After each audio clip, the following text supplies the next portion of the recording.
السلام عليكم ورحمة الله وبركاته. مقعيقو هند اسمان عبدي وحنا هاي تاجرة ولين تاجرة يا معلمات دجن دلكن السويدن.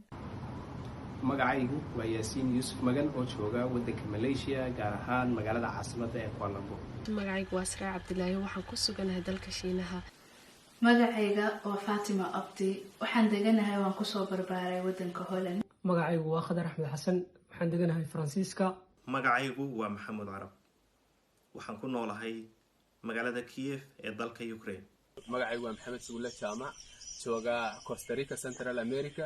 magacaygu waa Ciise Jaamac waxaan joogaa jasiirad Abaalguni Walaalo dhakhtar baani kana ka shaqeeya. bismillaahi raxmaani raxiim. magacaygu waa Maxamuud Axmed Maxamed ku magac dheer Maxamuud Qori ku nool waddanka Canada gaar ahaan magaalada Edmonton. السلام عليكم magacaygu waxa la yiraahdaa Sahra Bokor waxaan ku noolay Mareykan. aniga oo ah Axmed Saalax Abdi gudoomiyaha jaaliyadda Soomaaliland ee dalka Jarmalka. taariikhaha dhow tusaale ahaan waxa jirtay waxaan la yiraahdo Spanish Flu-ga 1918 1918 waa dagaalkii koowaad ee dunida. waxa la sheegaa inuu dilay guud ahaan dunida in u dhaxaysa 50 milyan oo qof ilaa 100 milyan oo qof dad badan bay ku dhufaan. dadka Somaliland ku nool xilliga maaha Soomaalida oo dhan oo kaliya ayuu 7% boqolkiiba qof ee Somaliland ama markii Soomaaliya isku jiro gobolada waqooyi loo yaqaan ku noolba 7 kamid ayuu dilay. xanuunku markuu jirka bini'aadamka soo galo waxa uu dadka caafimaadka qaba way iska difaaci karaan xanuunka halka kuwa xanuun daada weyn isla markaana xanuuno kala qabay ayaga laftoodu ay ku adkaanayso inay iska difaacaan jirka. bismillaahir rahmaanir rahiim aniga oo ah Axmed Saalax Abdi gudoomiyaha jaaliyadda Soomaaliland ee dalka Jarmalka waxaan ugu baaqayaa halkan ka dirayaa fariin caafimaad bulshada Soomaalida ee ku nool daafaha dunida. fariintaas oo ku aadan xanuunka COVID-19 waxaan leeyahay oo ka codsanaynaa bulshada in aanay booqin dalkii hooyo maadaama ay ku noolahay wadamada uu xanuunkan sida ba'an uu saameeyay.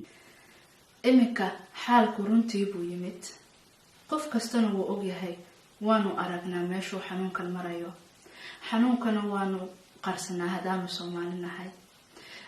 xanuun kasta ha ahaado xanuunkana ilaahay baa keena allaana naga qaada.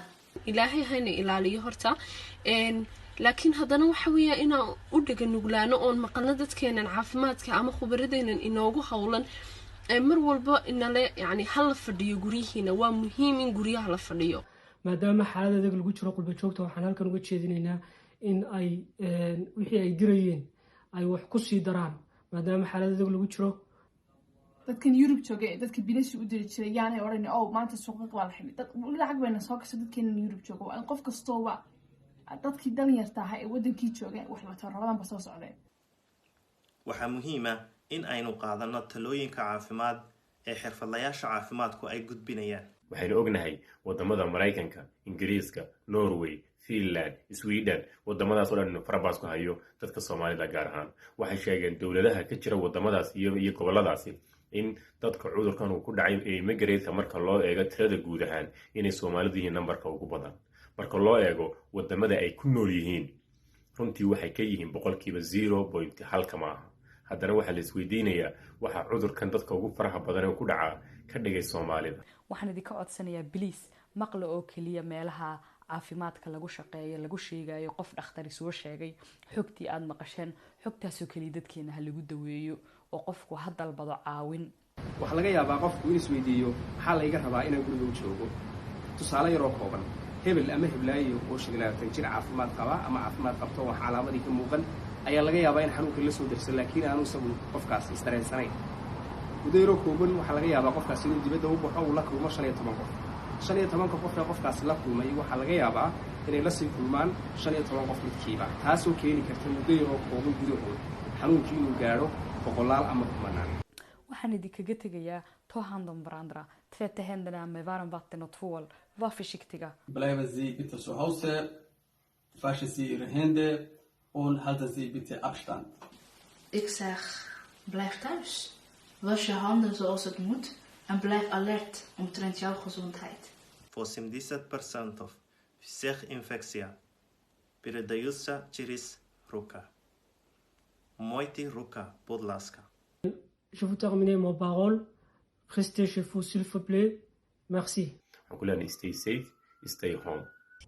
Stay home, be safe, wash your hands. Thank you.